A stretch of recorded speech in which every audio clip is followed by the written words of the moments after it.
Oops. Hello everyone, and welcome to another horrific review.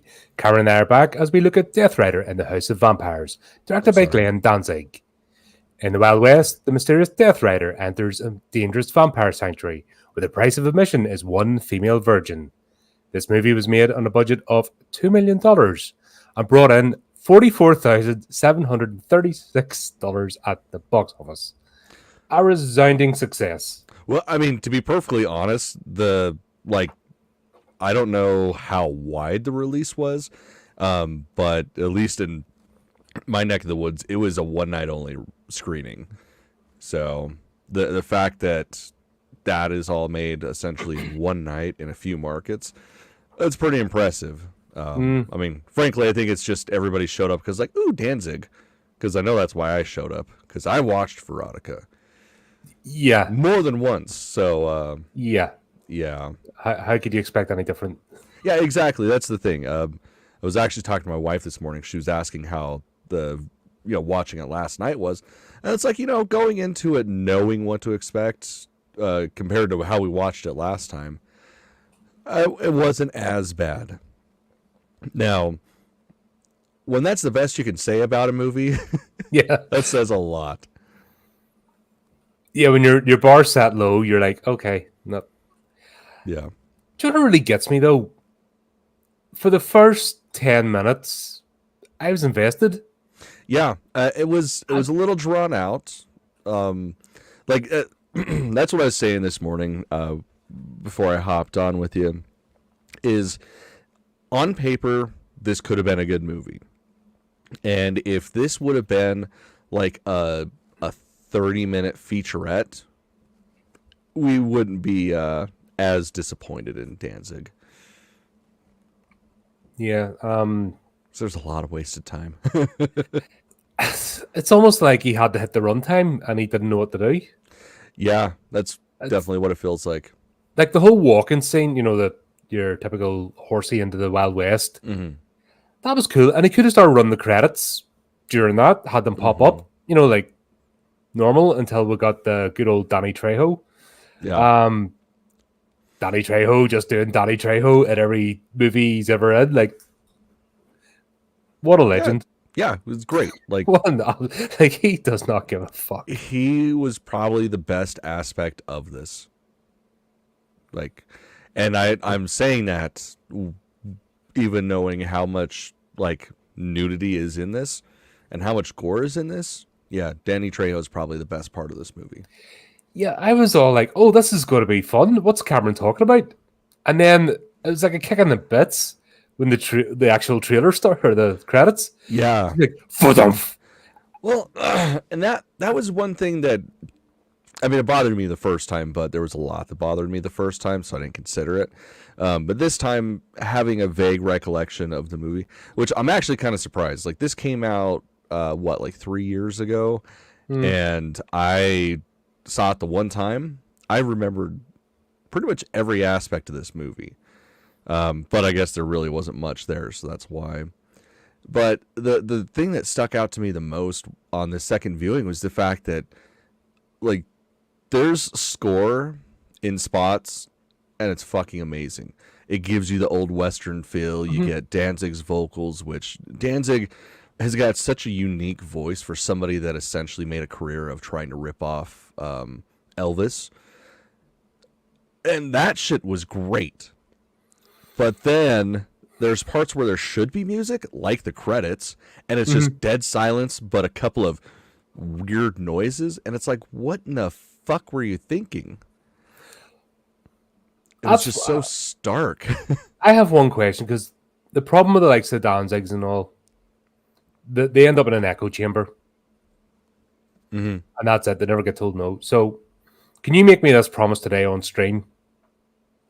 If my editing's ever that bad, you'll tell me, right? Oh, yeah. Okay, yeah, you won't leave me thinking that I'm doing great stuff. Well, not even remotely.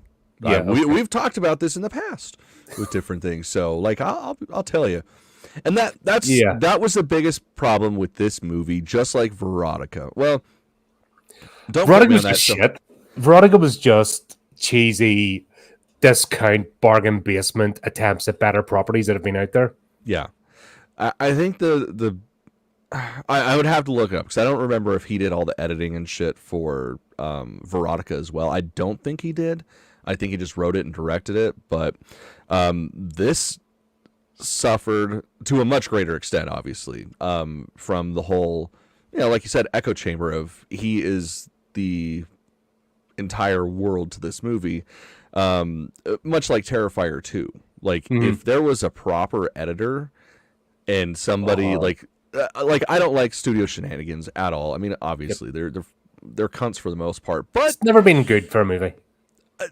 it could be in some cases. Again, like with Terrifier 2. Terrifier 2 didn't need to be 2.5 fucking hours. It could have been a solid 90-minute movie, and it would have been miles apart better. This is the same thing, man. If there was some sort of interference to say, hey, Danzig, you probably shouldn't do that, it probably would have been a better movie. I released that Art the Clown featurette we did. I found it. That took me hell yeah. 8.5 hours to edit. Damn. But that's the thing. Once you get into it, you're looking for, and it's like when we're talking right now, there is a little bit of a lag. Mm-hmm. You know what I mean? That's just, it's always going to happen in the internet. And obviously, when you play that back and you see it, you have to get rid of it. And then I really don't like it. Sometimes I just do a big gulp of breath, because I just try to blast everything out. It's one of my foibles. So I always look for those, take them out. Mm-hmm. And do because you're doing this live, because you're formulating your thoughts live, yes, with notes and stuff, but this isn't scripted in any shape or form. No. We'll take pauses and think about something or go, as we're doing it. So I'm looking for all those and taking them out in the edit. I used to not do that. Man. I used to just stick it up. But now I've started doing it. I'm like, and you can't do half of it. You have to do the whole thing. Mm-hmm. So there you're heading the weeds 8 hours straight. Just click back. And then you're playing back seconds. You're not even playing back minutes. You're going, because if you take away too much, everything jumbles into each other. So when you're editing, you're actually, you're spending 8 hours watching a 2-hour thing to try and get it down to like an hour and a half, so it's palatable. Yeah, man, that's the hardest part about recording. It's the editing. I say a lot, and it kills me. I do too, but it's one of those things. If you're not reading from a script, it's an inflection to show that you're thinking about something, that you're formulating an idea. Or the conversation's changed. So you might have had something you were going to say, but I might say something that's made you think, oh, actually, no. Now that you've said that, I'll think of this, and you do it to me. That's what live human-to-human conversations are about. Yeah. But it doesn't always work in playback.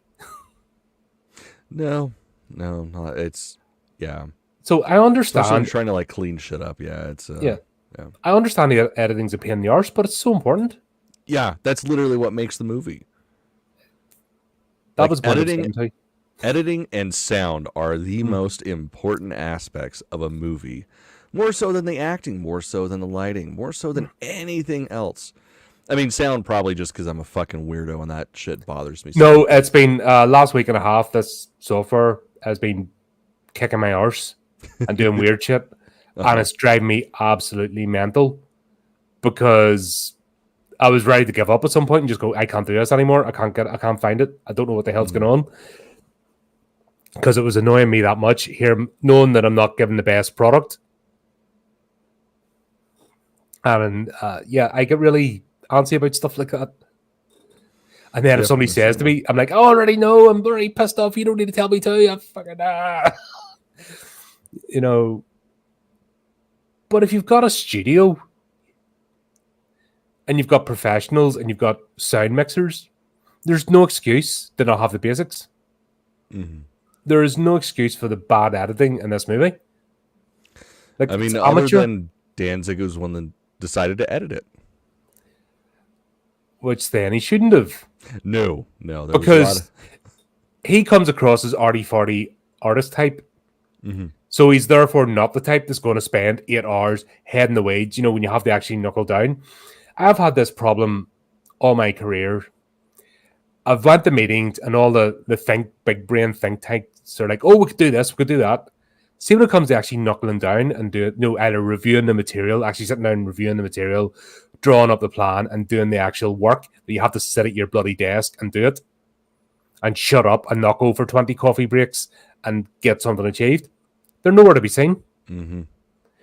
And Glenn Danzig, he's definitely one of them type of, I'm an artist. And he'll not sit down. I guarantee he spent an hour or two just faffing about at it, and he's, I'm so distracted. Oh, my arty farty brain can't deal with this. This is too much. I could see it, and it screams at you in this movie. See, I almost feel like this is a product of the fact that he didn't have somebody to rein him in, and this was exactly what he wanted. He wrote it, he directed it, he fucking shot it. He did the editing. He fronted all the money. Like that $2 million, that was his own money. That's why he was able to literally make the entire movie exactly how he wanted it. And yeah, he should have had somebody reining him in a little bit. Yeah. Well, I suppose if he's doing it himself, you can kind of see him maybe being protective of it. Mm-hmm. Well, and that's the thing. That's something you have to get over as a writer and stuff. You have to get over that. You have to let an editor tell you where you're going wrong. Well, and that's the biggest thing. It's like if he would have, at the very least, had an editor that wasn't himself. I mean, there's, if I remember correctly, there is a credit for another person helping him edit. Like, I'm assuming it's a proper editor. But at the end of the day, it's Danzig's movie. It's Danzig's money. It's Danzig's way or no way. So it's like if he would have just done what most artists do, they just go, here, editor, here's this. I'm going to go fuck off for a little bit and kill myself because that was a nightmare. Then I think it could have turned out better. But the people like him, and Rob Zombie's another one, you think with their connections, they would have somebody to trust. Mm-hmm. That's what has me scratching my head. Surely, if you're in those circles and got connections and got people that you collaborate with on a regular basis, surely you would have an editor, or okay, here's a good editor, here's somebody you can trust. And over the years, even in the music studio, will have known people. So, what is the holdback to go? Okay, you're the best editor in job. You know how to make. Here's what I'm trying to make. Can you take what I've shot? And there's always go back and forth. At the end of the day, you edit something, and if it's all his money, so there's not a studio down his neck, it's not like he doesn't have time then. Mm-hmm. So I don't get it. It just doesn't. Apart from it being an ego trip, I don't get why it's went wrong.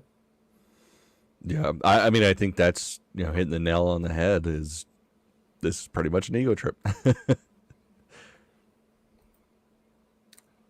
The Star Wars. Yeah, and then he edited it again over the top for like 20 years afterwards and couldn't leave it alone. I mean, try again. Yeah. More than 20 years. Really? Yeah, dude. Fucking the last release, re-release that Lucas did in,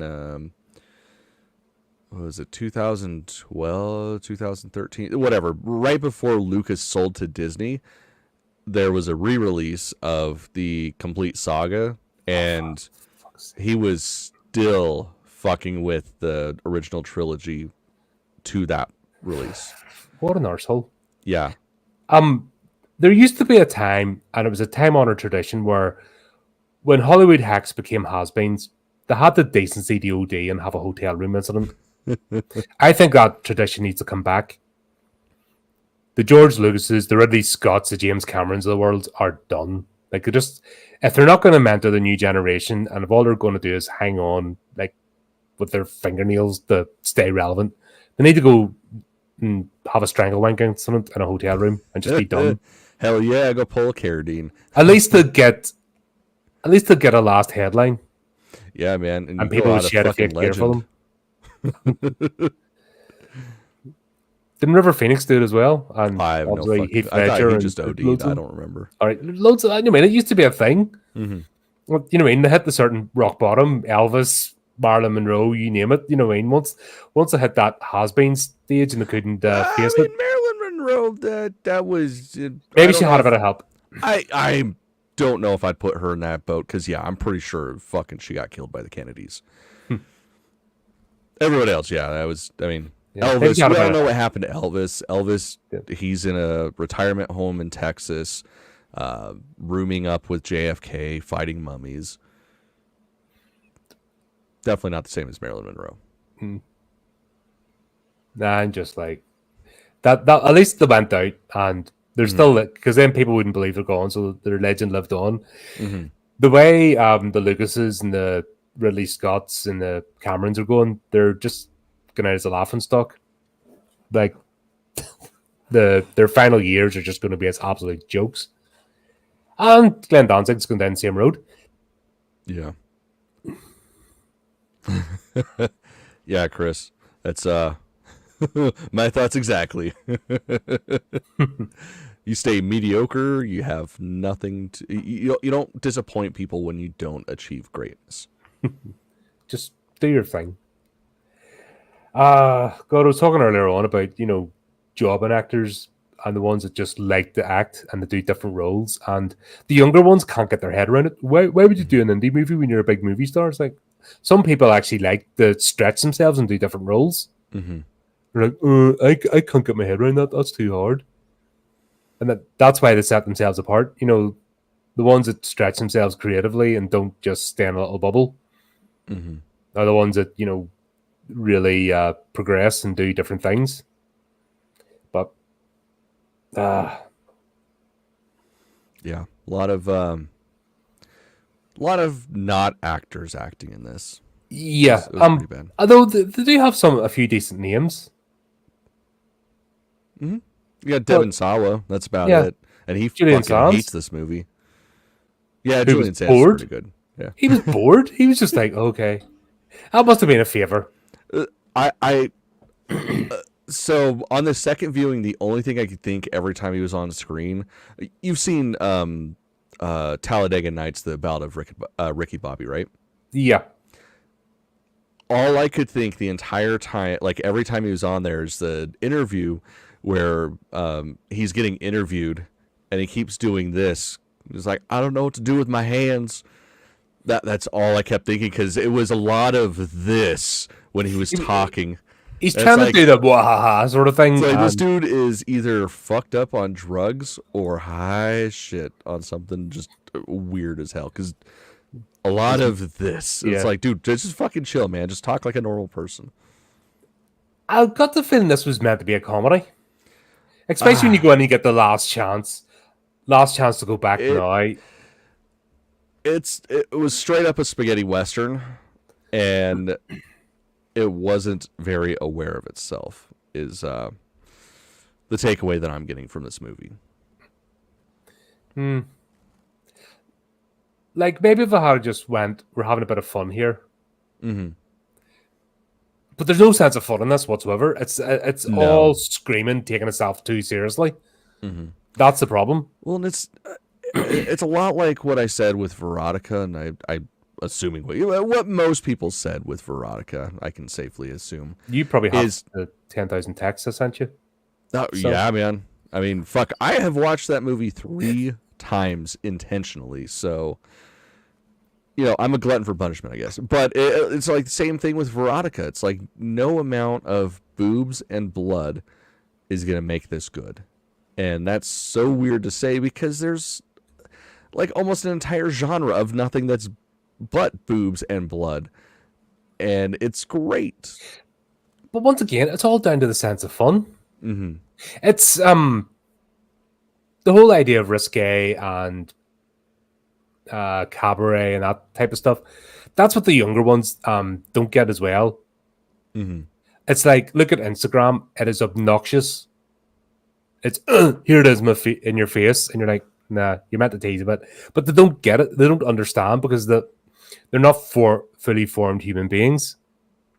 So they just shove it out there, and they don't get the idea of titillation or having a bit of fun. And I don't think women get men in that respect now. They don't understand the idea of just a bit of playfulness. It's not about seeing the thing. We see boobs all the time. It's, if you want to see boobs, they're out there. It's not that. It's the whole bit of having a little fun with it. Well, it's the whole And- idea of the law of the forbidden. What you're not like, what you can't actually just easily obtain, you desire it more. Yeah. And it's the chase and everything else, but no, it's just like I have to admit the actress at the start list, she's an impressive set. But when you got the third shot of it going their boob shot, their bum shot, their boob shot on the back of you're like, okay, right. I'm over it now. You know what I mean? It's you start off like, okay. And then by 6.5 minutes in, you're like, I'm done. Come on. Can we get on with the plot, please? I'm not feeling it anymore. Yeah, Adam. You should definitely watch it. It was great. Yeah. Loads of Wholly fun. recommended.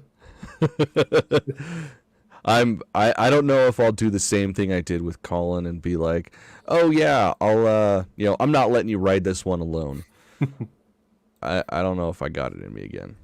Yeah, I really thought getting incredibly baked was going to make it more palatable, and in some aspects it did. But I mean, I fell asleep in this movie a couple of times. I don't fall asleep in movies normally. The pacing though, after like there's a demarcation point of the intro, 10 minutes and 11 seconds into the movie. The credits hit, and the tone and the pace just change. And I mean, excruciatingly slow. Yeah, it's like just it hit a brick wall and couldn't go any further as soon as it hit the credits. I have seen more exciting silent movies. Like well, more that energy. was also back when the craft was an art form.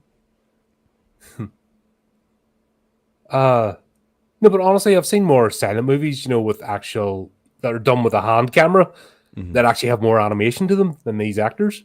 Yeah. Like I'll put a thing here. The acting is as wooden as that big door he hits. I don't get right.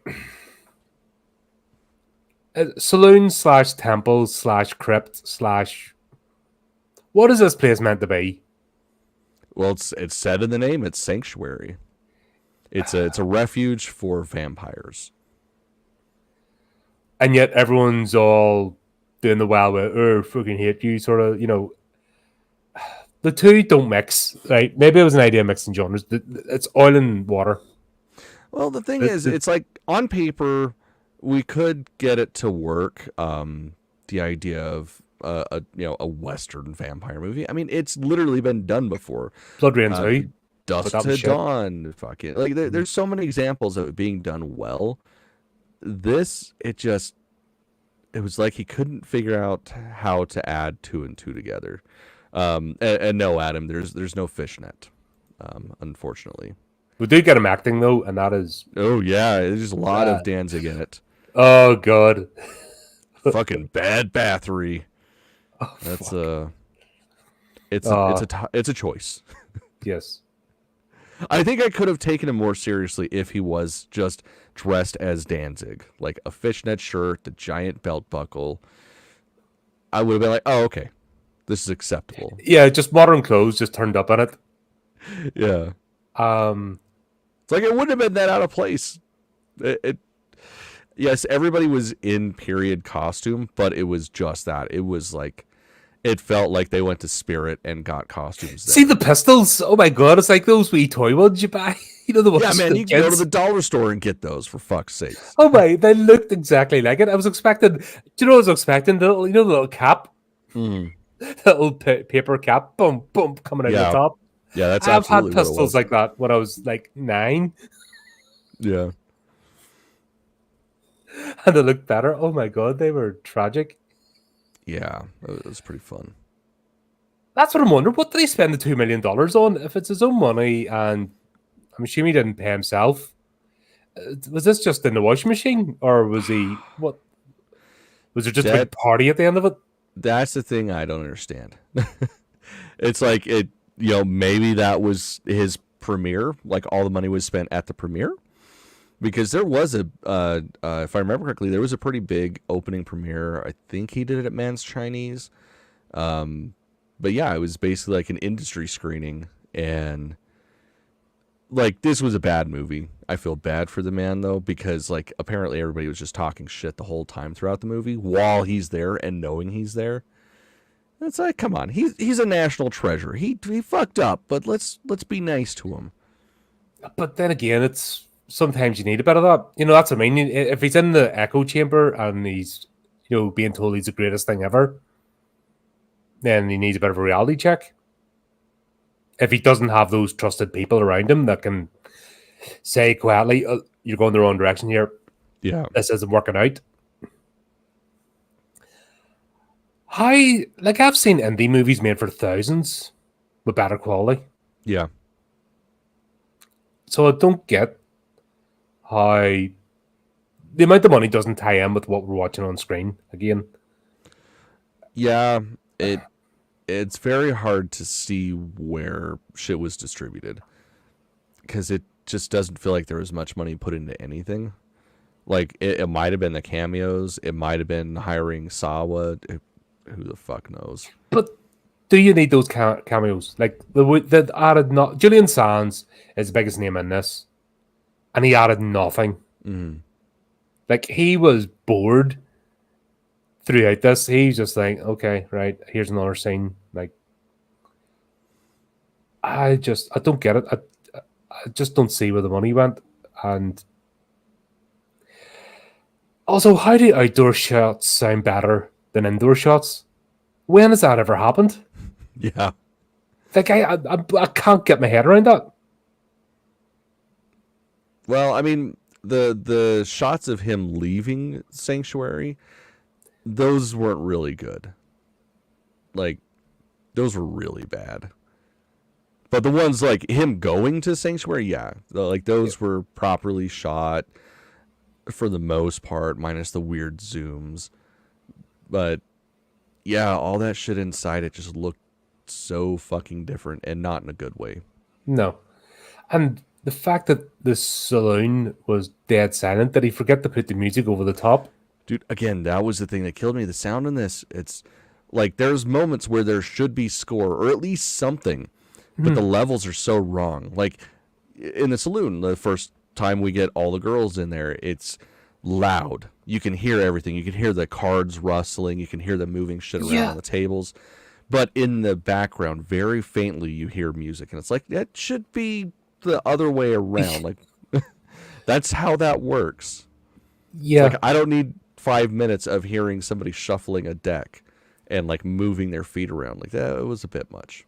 There's that actress, is it Beth or something, the assistant, but she does that thing with her nails on the wall. And it goes on 2 minutes too long. Yeah. It's like you lose the effect after the first 20 seconds.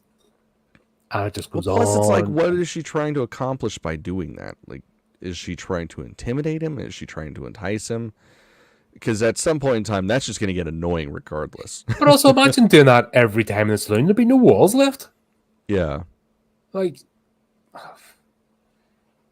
I just don't, like I said, I'm just scratching my head about the logic. Where's the logic behind this? There needs to be some sort of reality. You know, what is this universe? Because it doesn't make any sense. Yeah. Well, and then the whole is he not that we get until the end of the movie of him being a vampire. It's like, what the fuck?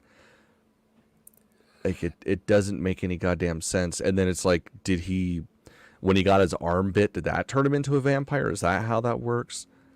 Like, it was a very interesting take on the vampire mythology. The putting the kerchief back on, like he, fair enough, get it out in the sand and stuff, yeah.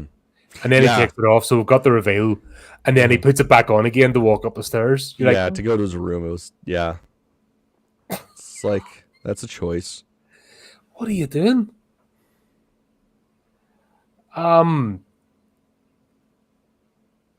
Yeah, I kind of guessed he was a vampire because you wouldn't get in. I'm sure vampires know when there's a human. Mm-hmm. But then again, they said that gunslinger's in. Mm-hmm. So, what is this place? It's a sanctuary for vampires that also lets random gunslingers in as well. I guess. And the whole setup, and then there's monks, but there's bar staff. It's like, which is it? It's both. It's a sacred bar. And yeah, Julian Sands is playing the Count. So what does he do? Just sit in his basement all day? Like, what the fuck does he do? That's what it seems like. He just sits there and is a dick to everybody. I'm in charge, me. Yeah. I'm just like scratching my head. I'm guessing it's trying to be a Blade ripoff. They're trying to set up Pale Death Rider as like a Blade type character. And I'm like, no, you're not doing that. So it's not. It's hard to find for streaming. We purchased it legally. Pretty much the only way to see this at this point is either do some swashbuckling, or if you want to get a signed copy of Death Rider and the House of Vampires, you can get the signed Blu-ray from I think it was like Cleopatra Records or something like that. I was telling Colin earlier, it's like I was so fucking tempted to buy it just to say I had something that was signed by Danzig. And then I watched the movie again, and it's like, ugh. Oh, if the note says sorry, if it's Glenn that has written, I'm sorry about this, Glenn. You know what? I guesses, XO at the end. I would be tempted. I would fucking buy that in a heartbeat. I would just keep it in plastic. No, it would never leave the case. Yeah. No, that's definitely how it would be. It would be something that got framed and never got watched. Just like my copy of Troll. I have a DVD copy of Troll that's signed by, oh my God, why can't I think of his name now? John Carl Beekler. Mm. And yeah, that's one that, I mean, I like Troll. I think it's funny. The second one too, it's terrible, but it's fun to watch. But that's one that just stays in the case. It's protected, especially because it's like one of the last things he signed before he died. So it's like super duper important to me. Yeah, so that's fair enough. It's just protected. Yeah, this would just stay protected because it shouldn't be let out. Yeah, it's like the lament configuration. It shouldn't be opened. we went through the pain. We're watching this, so you don't have to. Yeah. Ah, dear. Do you know what my indication is that this was going to be absolute shit? It was friggin' Sylvia Soska turning up. Oh well, both the Soska sisters were there. I only saw one of them. Were they both there? They were both. Anytime you saw a scene of one of them, the other one was in it. Oh, fucking them two. Like the whole getting into the sanctuary from the carriage thing. It was like, dude, come on. Like, we understand that there's going to be a lot of cameos in this. You don't need to call it out. Like, we're going to see it, and that's okay. I don't know. It's like he's like a man that's not confident, which rightly so, because his films are shit. See, that's the thing. But I think it's the exact opposite. I think it's a man that has too much confidence. Because he's like, I'm obsessed with movies. I've made a career based around the art of movies. I know them. So this is what I, with all my knowledge, will do with a movie. But when he telegraphs the cameos, it's almost like a cry for help. Like me. Yeah. I got these people. Like me. It's like when you... Do you know when you've got that bit of... You know when the whole part of your brain's doing stupid stuff? And that little bit in the back of your brain is knocking, going, let me out. Mm-mm. I want to take over for a bit. You're going down the wrong path. Yeah, I have no idea what you're talking about. Okay. I killed that part of my brain years ago. It's like, shut up. Yay, drugs. Yeah. I don't know. It's almost like a please like me when he's telegraphing stuff like this. Well, it's like when you keep nudging somebody after you tell them a joke because you're not getting the laugh that you want. So you keep going, hoping that that's going to help, and it just ends up getting to the point where you're probably going to get punched. That's kind of what that felt like to me. Yeah, God. Because it's like, well, it's hard too because it's such a small cast, and it's such a small story. Like, there's really not much of a story. Like, if we were to break it down, Death Rider is searching for his missing sister. Presumably, for no reason at all, he thinks this is the place she is. And then she is. And then she dies. Yeah. And then he kills everyone. And then he leaves. There was an incident. I'm guessing he was a sheriff. I don't fucking know. And I'm guessing they were his deputies in the coffin. I mean, that could be. I'll That was hinted at. Oh, it was? Okay, I'll have to take your word on that because I'm not watching it again. But I didn't catch that either time that I watched it. That was just like the moment where he's with the count. I was just assuming that was him being like, hey, don't fuck up while you're down here. You'll be one of these guys. Ah, scary. Yeah, but they all had deputy badges on, and then he mentioned the fact that all his deputies got killed. I was there that day, and that's how he knew Bad Battery, because it's Bad Battery did it. All right. Well, yeah, I watched it twice, and I never caught that. You know me, I like plot and storylines, so that's where I go digging. I'm like, there's got to be some sense to this. There's got to be like a start, middle, and end. I'll go to latch onto that bit. See, I think for me, it's just by that point I've already checked out. Oh, okay. Let's talk about this because this is way more important than what we're talking about. So for me, Halloween 3, I don't give a fuck. I think it's absolutely amazing. Just great. It should have been a standalone movie. The first one's great. What's that? It should have been a standalone movie. It was. Oh, I mean, it was supposed. It wouldn't have been shoehorned into That's the thing. franchise. It was supposed to be.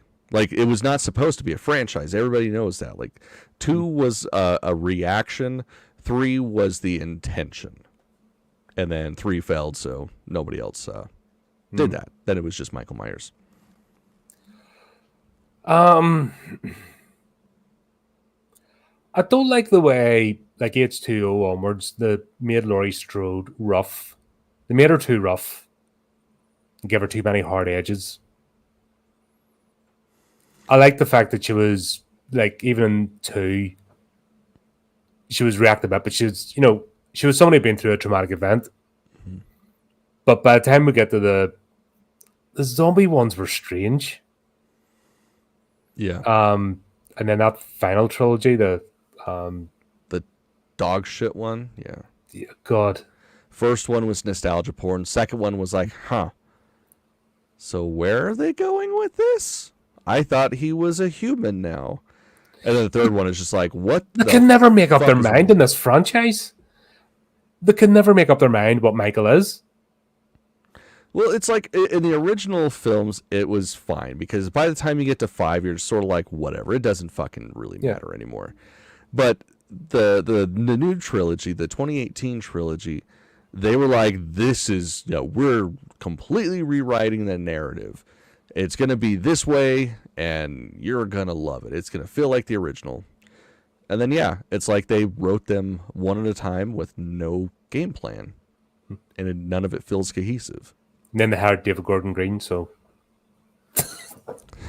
I was thinking of this. What do you think of this for an idea? A Rob Zombie, Glenn Danzig collab movie. I mean, I'd watch it. That would be special. I would imagine it would be... 2 worlds, when 2 tribes go to war sort of thing, just boom. See, I could see it being something like... almost like the... God, what was it? The Amazing El Beasto or whatever? The cartoon movie that he made. I could see it being like that. Except boobs. Lots and lots and lots of boobs. But like, we need to put Sherry Moon in it. Boobs. Well, I mean, obviously, no, you're not showing my wife's boobs. Blah, blah, blah, blah, blah, blah. It's, it'd be like the gatekeeper and the keymaster releasing Zool. Probably. I mean, that would be... It would either be spectacular or horrifying at the same time. I mean, it could possibly end existence. And, that's okay. That's okay. That's it. That's the end of the world. There's the key. That's a ritual that must never be completed. Oh, boy. Yeah, Danzig appears as Bad Battery, and even when he walks into the saloon, the random pushing the chairs was so fake and contrived, and it's almost like they just put themselves up at too far apart that he had to reach to push them. Mm-hmm. Like, even that shot was awful. Yeah. Yeah, it's like, dude, come on, Danzig, we get it. You think you're still tough. Come on. Do you know, a thing I've realized about a lot of these vampire movies? Hmm. They wouldn't be hungry all the time if they'd stop wasting their food. Yeah, they get a lot more on their face and their clothes than in their mouth. And then they let stuff drip. Right, this is equivalent to me making a plate of dinner, right? And then I throw some on the floor and around the walls. Mm-hmm. And then I eat a part of it, and then I just drop the rest. Because vampires never clean up. They always leave the bodies everywhere. Mm. So I'll be like also the equivalent of me just dumping it on the floor after finish. Well, I mean, that's not entirely true. The thing is, like, there's a documentary I watched once where they did kind of show what happens in the aftermath. It was, where was it filmed? I think it was in, like, New Zealand or something. It's called What We Do in the Shadows. There's always a roommate that does clean up after everybody. That's true. They were sensible vampires. Were they? Were they? Sort of. Look, they got a whole street and a half conquered. What more do you want? No, that's in New York. That's not the movie. Oh, that's right. The movie's in New Zealand. Yes. Wakey, wakey, arise. Oh, God. We should talk about that instead. Because that's a good movie. Yeah, this needs to be like loads of tangents because this is painful. Yeah, and again, it's a whole lot of nothing going on. This should have been a music video. I'm thinking that's almost... Yeah, that's the thing. Take 3-minute segments out and just making music videos. See, I could, like I was saying earlier, I could even see this as a featurette. Like, if this was a tight 20 or 30 minutes, he really wouldn't have to cut out shit. We would still get the vast majority of the dialogue. It's just like the dead air is what would be gone, as well as all the, I guess, ambiance shots. Like, if we got rid of all the fucking filler, this could be a decent, not good, a decent short film. And that's what it should have been. Yeah. And especially, like, thinking the music video, like, I didn't realize that the score was literally just one song. Like, I was trying to buy the soundtrack last night when I started this up because I'm like, God, I forgot how fucking good this is. And, no, it's just one There's song. a record available. I saw it. I couldn't find shit last night when I was looking. Oh, shit, I saw it. It popped up accidentally, and I looked at it, and I'm like, oh, right. If you come across it again, let me know. Yeah, I'd buy it in a heartbeat. But yeah, it was just like, it was one song, and then it was just like snippets of that song throughout the entire film. Now, granted, it was a good fucking song, but this guy's a musician, yes. Mm-hmm. I mean, I think that goes without saying. Yes. Yeah. And he hasn't got more in him than one song for a movie. Yeah, that was kind of my surprise. Was like, wait, this is literally just one song? I mean, whatever. God, he could have made an album of this, and had have been better if it had been like a concept album. Mm-hmm. You just wonder what happens. But I found a new thing to hate in this. Yeah? And it should also be illegal in all movies. I thought CGI blood was bad. Oh my God. That is nothing. I mean, that is nothing compared to CGI silver. Holy shit. How is it that Terminator 2 pulled that shit off better 30 years before? Goddamn. What the hell was that? Well, and not just that, but also like the death, like specifically the one where we're talking about, the one where they force the dude to drink molten silver, right? Yeah. Yeah. No, but even before, just in the pot where he's just making it for shits and giggles. Oh, that just looked like he was melting tin. So it's like I couldn't tell if that was real or fake. Melted. I've seen this for that. Didn't look like anything. Yeah, it was interesting. But yeah, like that whole death scene, like My face is sinking in, and then it's not, and then my eyes are sinking in, or falling out. But guess what? They're gonna go back in and melt, and it's like this is weird. I have gained more appreciation for the stuff after watching that. You know I that fucking love scene, this stuff. Yeah, man. I know yeah, exactly you know what that scene that goes on forever and ever and ever in the recording booth. That is a masterpiece compared to this. I mean, I would have said that even not jokingly. I fucking love that No, movie. but just that one scene, you know, and the stuff's a brilliant. I love the stuff. It's a brilliant movie, but that scene in the recording booth with your fella is just hilarious.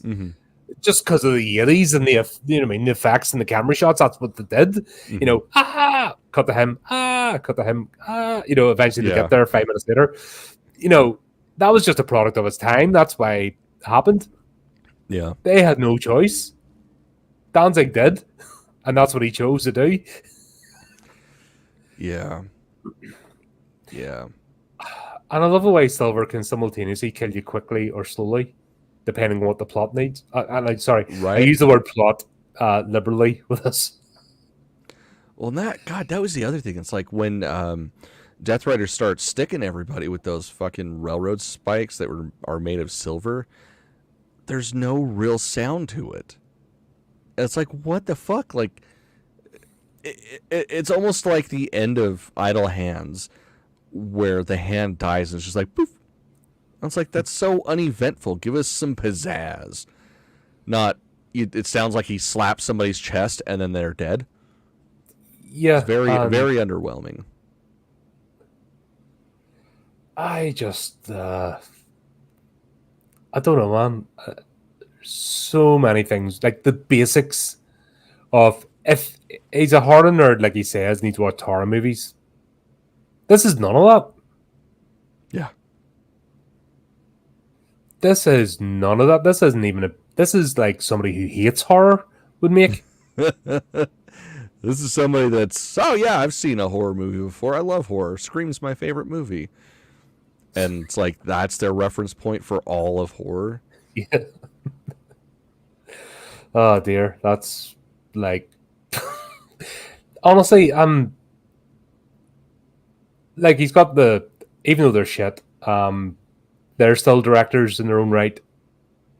Like, he's enough people around him to make basic shots like decent. Well, and the effects in this, like the blood effects and stuff, is awful. I mean, I've seen people with a phone making indie stuff do a better job. And just it just looks so bad. Like he hates it. I don't know. This is almost a film made out of hatred. I don't know. I can definitely feel the love on his end. This was basically Danzig fucking performing audio fellatio. Like, he's just in the back, just like, oh, I'm so good. While everybody around's like, should we be watching this? Well, then to have people that have done better movies in his movie, it's like, why wouldn't you lean on them? I will say, Eli Roth in this was pretty fucking funny. I mean, it was over the top, but it was like he understood the assignment. Yeah. No one else did. Yeah, he's just playing God, I can't remember his character to be, just me an antagonist, like the lieutenant or something. Just yeah, his character in Danny Trejo, like, it was so gutted. Like, if Danny Trejo had been in this whole movie and made it like Machete with vampires, oh man, that would have been the shit. That would have just been like, and that, okay, sorry, I'm gonna stop. That execution of Danny Trejo, what in the flying fuck? No. Since when can you take railroad spikes and put them in sand, and that's gonna hold down a mystical? You could see. Do you know he was doing the thing with his hands? He was like trying to, oh shit, right, and pull them out. Oh shit. He was actually holding himself back because he was just trying not to pop them out. But also, how many railroad spikes can a person physically carry? Obviously, a lot. Yeah, and he has different types. Yeah. So he's got the iron ones just for general use. He's got the silver ones. He's got. he did have quite the bag of goodies. And Like, nobody thought I that was love, suspicious. yeah, I love that scene when he just throws it out on the bed just to look at everything, and then puts it away. It's like, Yeah. yes, you're setting that up. Good job. Really, we hadn't twigged on what the, I mean, the title might have given it away. Yeah. Who do you expect? Fucking hell. Oh, man. The whiskey scene. Yeah, who the fuck drinks whiskey like that? It's like, that is some cheap shit that's going to give you the worst heartburn, the worst diarrhea, and the worst hangover. You don't sip it like it's a fine cognac or something. It's not a 20-year single malt scotch. Like, it's some fucking rot gut whiskey. Just throw that shit back. Don't let it touch your tongue. Yeah, but even the scene where he wipes out the bar, I guess I'm where he forgetting pours the silver powder into the... Oh, yeah. That was one of the moments where I started to doze off. All right, yeah. But yeah, I know what you're talking about now. And the fact that he's like, oh, drinks of me, boys. And then the ones that... They didn't even think to go, no. Because they knew something was up and stood back. But they let the rest of the bar... This is fucking dumb, honestly. This hurt my brain. Yeah. It actually did. It did me damage watching this. Yeah, it was pretty rough. And yeah, on the other, like, I'm surprised he didn't use digital blood. He may as well just did the whole trifecta, because we've got that shitty digital silver, we've got digital fire. So why don't you just throw some digital blood in as well for shits and giggles? Right, especially he may as well have. You could mix the two and make it look more outrageous, and it would fit with the rest of the movie. Do you know what he needs to do? He needs to give the script over to Tarantino. I don't know. This is already pretty pretentious. At least, I guess it would be pretentious and good. Yeah. Allegedly. At least Tarantino has a wee bit of self-awareness and a sense of fun about him. Probably be less tits and more feet. Each their own. Yeah. Oh, have you when you go into Instagram and you take out words you don't want to see or things you don't want to see? If you type in feet, your feed just clears up. It's amazing. I didn't even know that was a thing. I don't want to see certain words. You put in feet, and all of a sudden your whole Insta thing changes. You don't get that big setup cabs right in the camera what to do. I never get that anyways. Well, I don't know. It's a general. I'm scrolling through all my parrot videos and puppy videos. That's what's on my Instagram.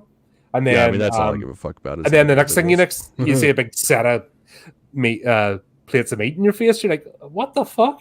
And then it's like a disease that like to randomly pop up every so often. It's like a contagion or a swarm of locusts just appears in your feed. Like, I didn't ask for any of this. So yeah, once you say it, don't want to see us. You put it in as the words. That's it. Goes. That's good to know. It's like people. I don't want to see people. Just give me all the animal videos. That's actually what I watch outside of horror. Animal sanctuary videos. That's it. I don't watch people videos. I watch big puppies with teeth and claws and feathers, and I'm happy. Yep. But yeah, the telegraph and all the scenes, and it was just painful to watch it. And the action scenes. Yeah, action is in air quotes, definitely. It was so uneventful. Like the whole awful lot of fist fighting when everybody has guns. It was interesting. Yeah. It's that whole, people drop their guns aside. Let's do it. It's like, no, if they're going to take them out, they would have taken them out in the first 5 minutes. Now let's let them do his stuff. And yeah, Andy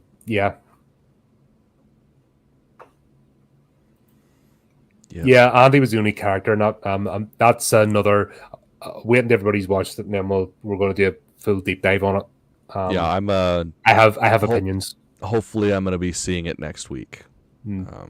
Ridley Scott's fingered us again. I mean, We as got long fingered as he like used Walter. lube, then whatever. No, he goes in dry these days. Oh, He hates us.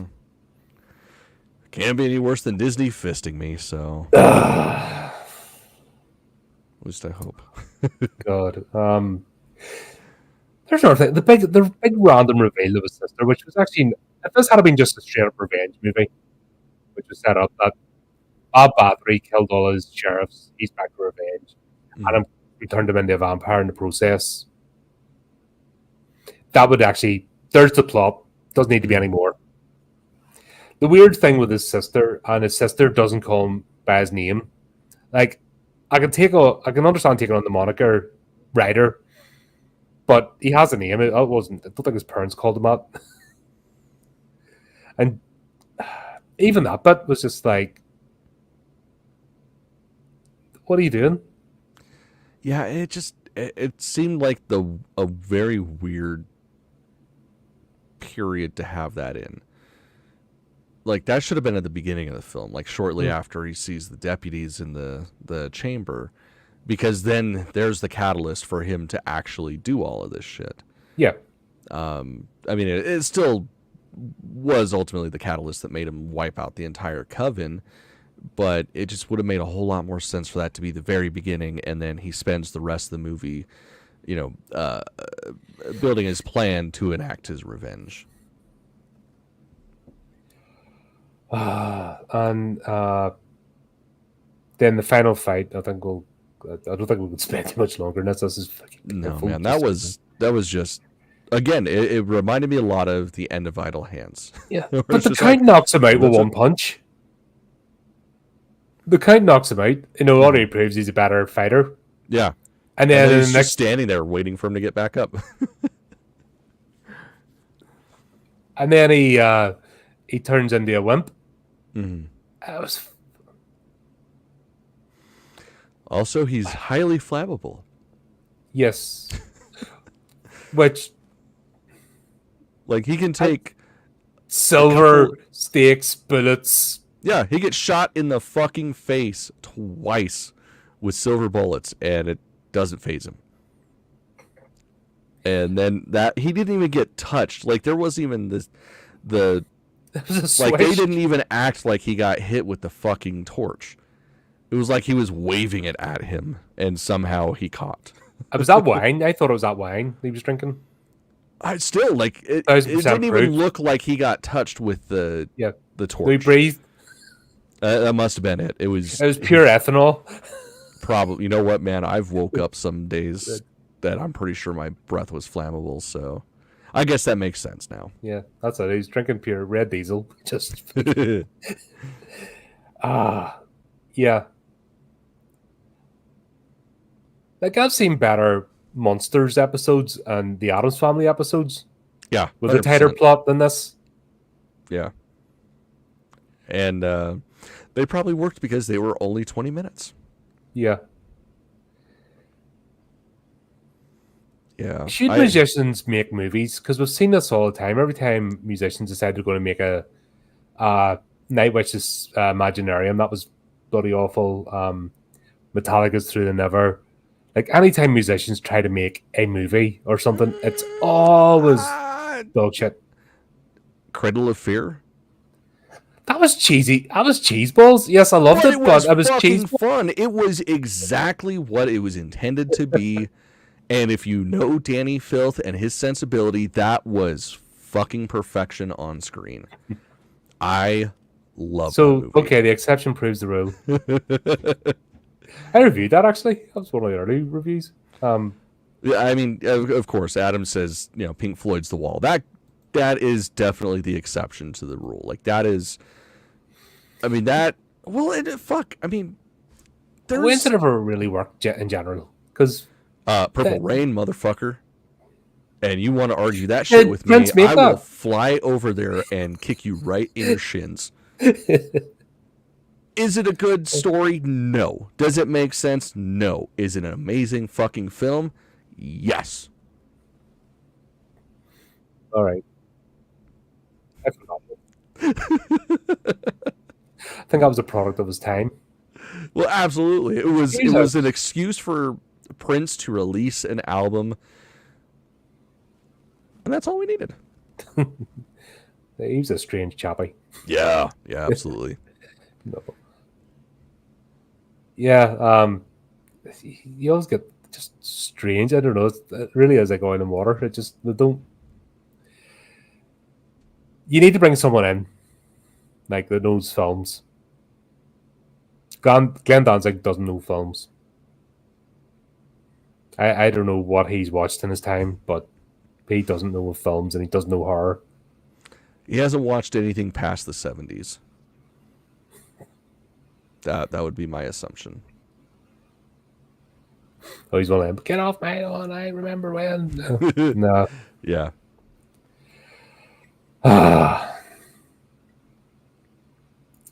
What happened to what's her face's horse? Like they couldn't even get that. Did they run out of the rental budget for the horse? Could they only rent one? It probably killed itself out of boredom. Yeah, that end scene, it was just like, okay, so they're both vampires? And they couldn't guess that she was a vampire and not a virgin? Okay. I guess I'll believe it. I give up, honestly, at that point. Yeah. But should there or should there not be a sequel to this? Because I don't know. Dude, I fucking would hate myself, but I would absolutely watch the sequel to this. Bad Bathory on the hunt for Death Rider. You know, that's Yeah. what they're setting up. And you're like, okay. Yeah. No, it shouldn't be like Moth to the Flames. Like, no, go in, don't go into the light, don't go into the light. Yeah, no, that's exactly what it would be. It'd be after you stick a fork in a light socket, and you're like, ow, that hurt. I wonder if that's going to happen again. That's what it would be. Yeah. Like, I would, part of me would mostly just watch it just to see who he gets to do cameos. Because it's like, this one was pretty fucking solid. Now, granted, none of them could really act, which was surprising. Like, fucking Lee Ving. It's like, Lee Ving's a good actor. We've seen him in some fantastic movies. And this was definitely not his best role. But he's obviously doing what he was told. I know, yeah. It's like, you could picture Glenn Danzig throwing a strap. We'll have none of that acting stuff in here. Thank you very much. This is my movie. I'm the star. Right. I could just see him. He's got a beret. He's wearing some jodhpurs. He's got his riding boots and a fucking crop in his hand and a horn in the other. I could see it. Death Rider, actually, I'm thinking, instead of doing the traditional black stuff, he should have went in like Marty McFly out of Back to the Future 3. I would have been on board. At least there was a sense of not taking itself too seriously. That's the thing that screams at me, is it was just taking itself too seriously. Mm-hmm. This would have been a great carry-on film. Yeah, it's like if the movie is in on the joke, it makes it a lot more enjoyable. Yeah. Like, the one thing I will say about this movie, one of the only notes that I'm going to go over, because frankly, like, all my notes, it's just like, yeah, that doesn't matter.